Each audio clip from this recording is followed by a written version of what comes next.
So since you have to go very soon, I will only ask you a few questions to round this up. You explain to my audience a little bit about the African Continental Trade Agreement. Free Okay, trade agreements. give us a little bit of history, okay, and the opportunities it presents to entrepreneurs across Africa. Right. So because of Africa's level of infrastructural developments, yeah, it has always been very difficult to move goods and services across Africa. And we know that for an economy to work well, okay, the movement of goods and services are important. How do I sell what I have? I may have cola nuts, I may have cinnamon, or I don't know, many things that you want. Mm-hmm. If I can't get it across to you, you can actually die of hunger or not have it, you know. So and if I can get it across to you, then you can easily pay me. Then we have shared, you know, a win-win situation. Yeah. So for a long time, trade with Africa has always happened with other countries outside the continent. Outside the continent, yes.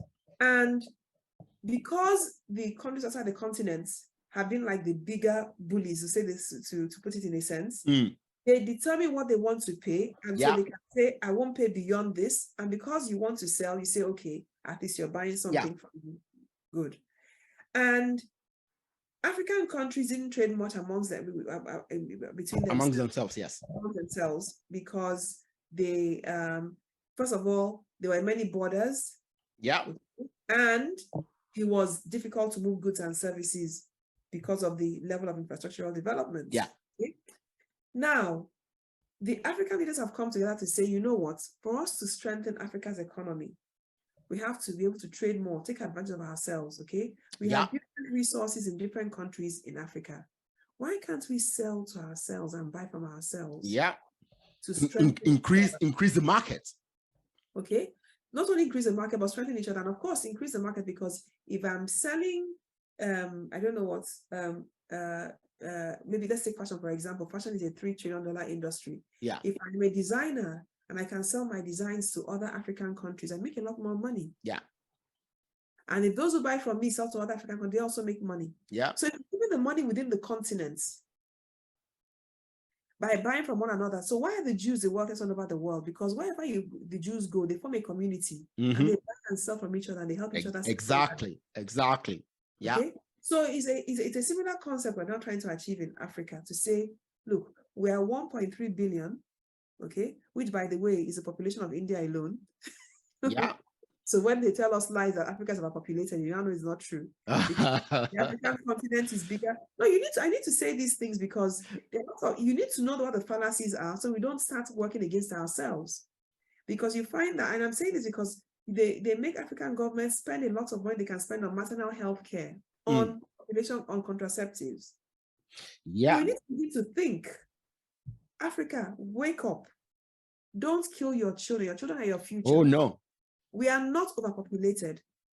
The African continent can contain India, China, and the US, and it will still have and yet China, all of them. Yeah. And yet our population is not up to the population of China, and it's just the population of India alone. 1.3 billion is India's population, and that's the population of the entire African continent. Yeah. Okay. So, but again, by trading within ourselves, we strengthen the economy of the continent, and we create jobs, and then we can also catalyze our own infrastructural developments. Okay. So it is an opportunity.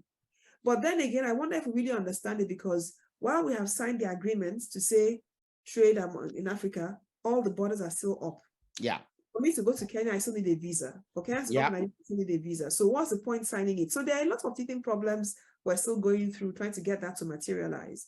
But I would still say it is progress, because at least we recognize, we've agreed that, and on 55 out of the 56 countries in Africa have signed the agreement, but we now have to ensure the implementation follows through. Yeah.